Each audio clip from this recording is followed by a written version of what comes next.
Over 150 people are confirmed dead as officials continue to search collapsed buildings in Christchurch. Yesterday, Prime Minister John Key asked for 2 minutes silence at 9 to 1 in tribute to those killed on the fateful Tuesday last week when a 6.3 magnitude earthquake destroyed much of the city and neighbouring areas. Reports also confirmed that over 50 are still missing and the death toll is likely to reach 200 or more. Christchurch, however, still has aftershocks as high as 4.5, and most residents are only too familiar of the fear of the same tragic event happening again.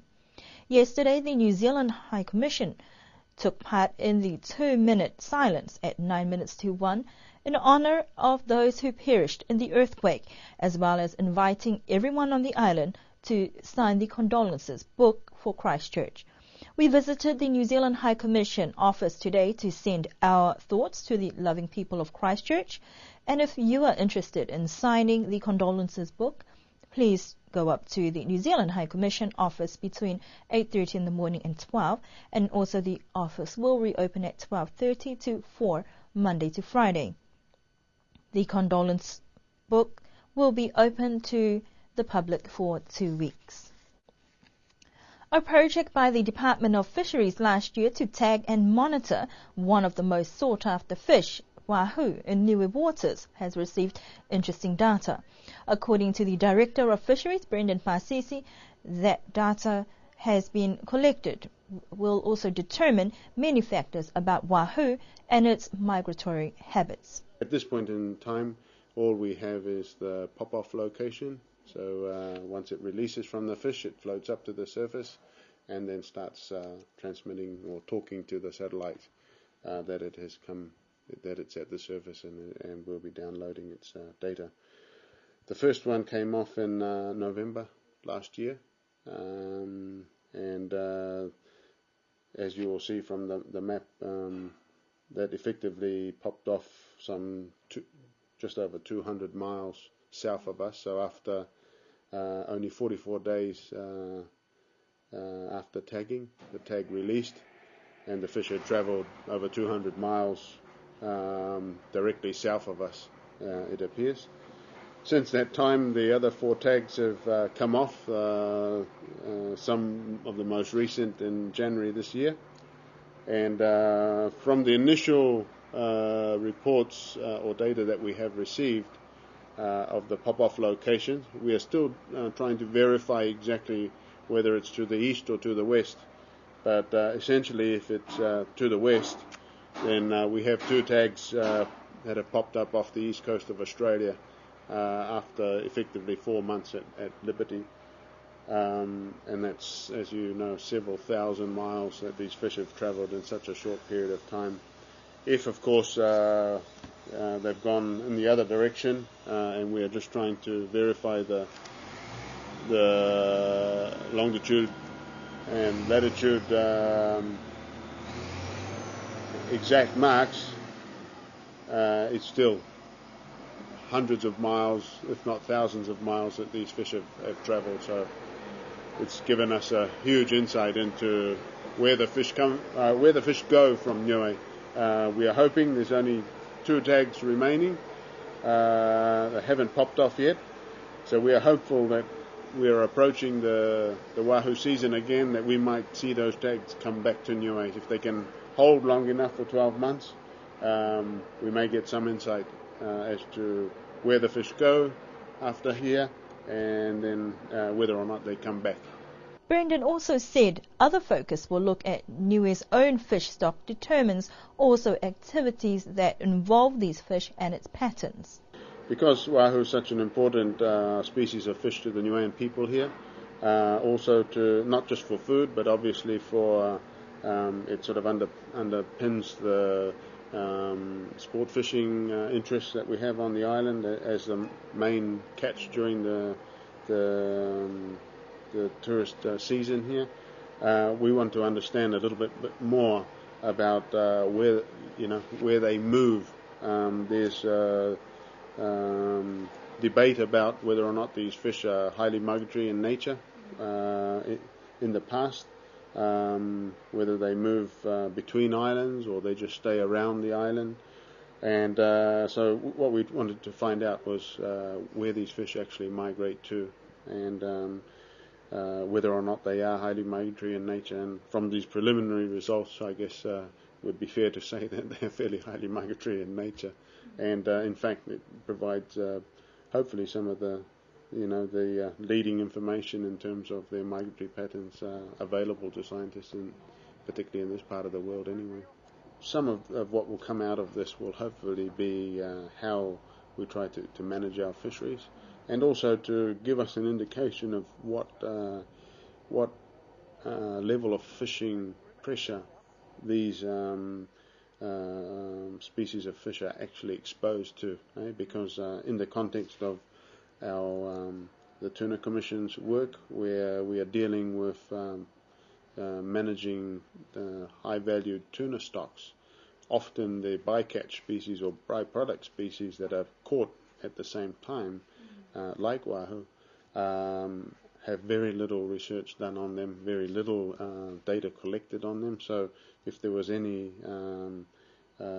impact on these stocks, they wouldn't necessarily, they would be unlikely to be picked up through the current processes that we have. So hopefully this is just the first phase of trying to understand where they go. What it shows us is that if they are travelling right across the Pacific Ocean, it means that they are exposed to every single fishing method and fishing fleet that fishes in the region.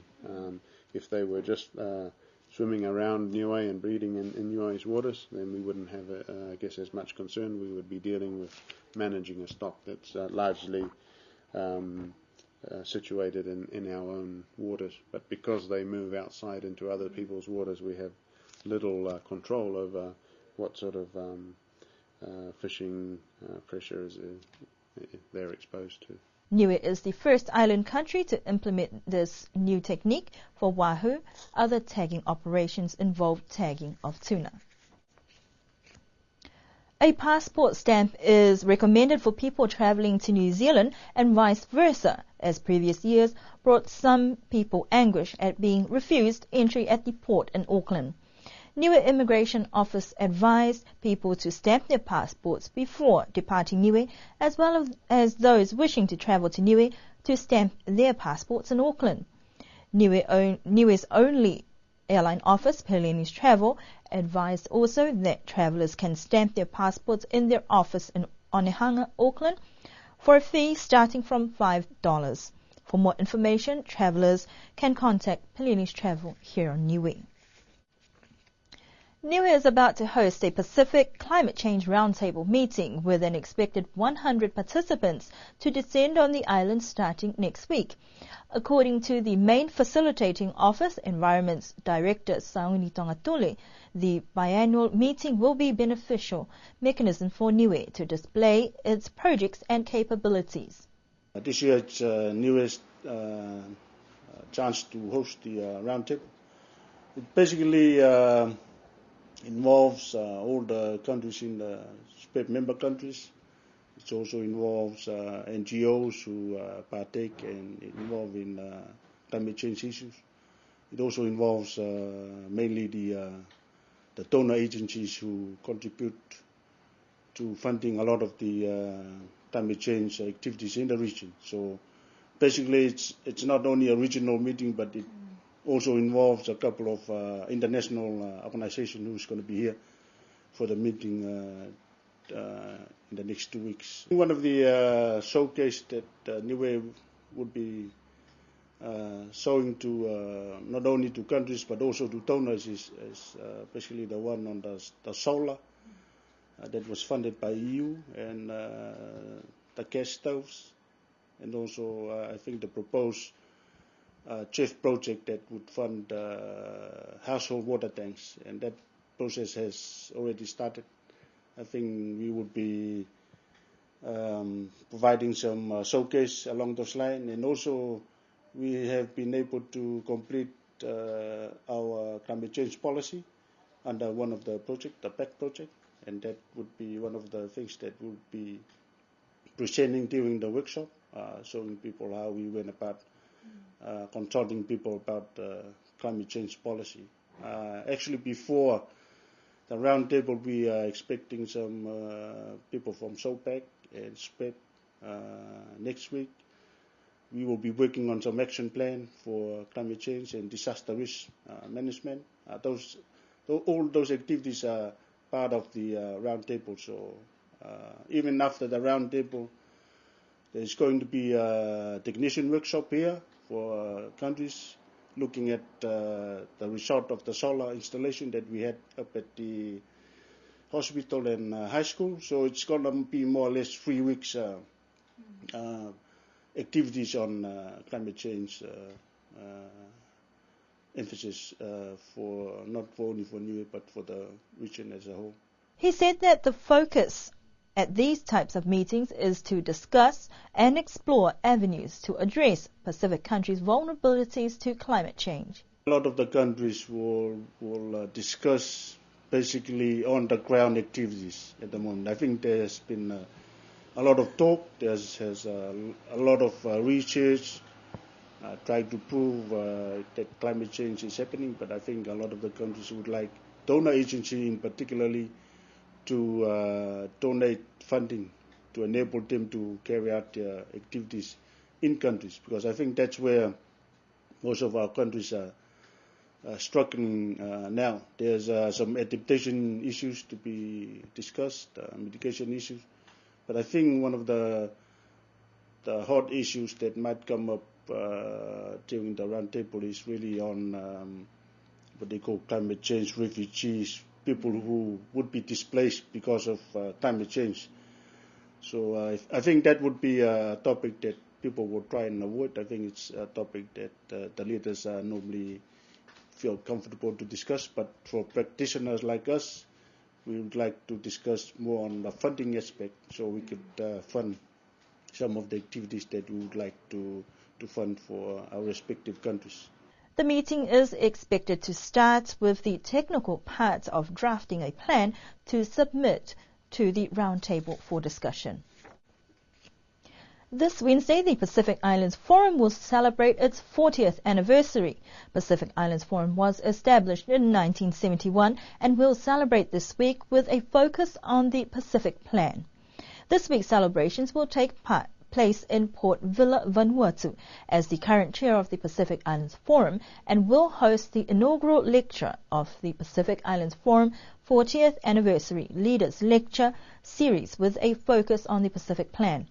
Niue's Premier Honourable Take Ta'alangi was invited last week to Vanuatu to take part as one of the 4 panelists to discuss and provide commentary on the speech of Prime Minister Sato Kilman with the theme of the Pacific regionalism, past, present and future. The first public lectures to be held across the region will start on the 3rd to the 4th of March. We will bring you more on the story in our future news bulletin. 18 years on, and the Niue's Girls Brigade has finally taken on a new look with the display of new uniforms. Last Saturday, a special program was held to parade and launch the new uniforms, blue skirts and white blouses. After much planning and fundraising, the Girls Brigade uniforms were sourced from a supplier in Fiji, and the uniforms were officers sewn locally here on the island. Uniforms are estimated to cost $50 for the full set. Each of the 8 companies on the island are responsible for finding ways to meet these costs, but all 140 Girls Brigade members have received their new uniforms. The idea behind the new uniforms is to set one standard uniform for all the girls, irrespective of the age groups or ranks. But what will differentiate their ranks will be the crests and badges. Girls Brigade's officers will also be changing their uniforms with a Miami blue skirt and blazer, but a complete changeover for officers should be complete by June. Tuapa's rugby team continued to dominate the local rugby scene, winning all their matches on Saturday. Tuapa, who also took the Rugby Sevens crown last year, will most likely take the Tens title as well, as talk that Hakupu team will not participate this coming Saturday due to village commitments.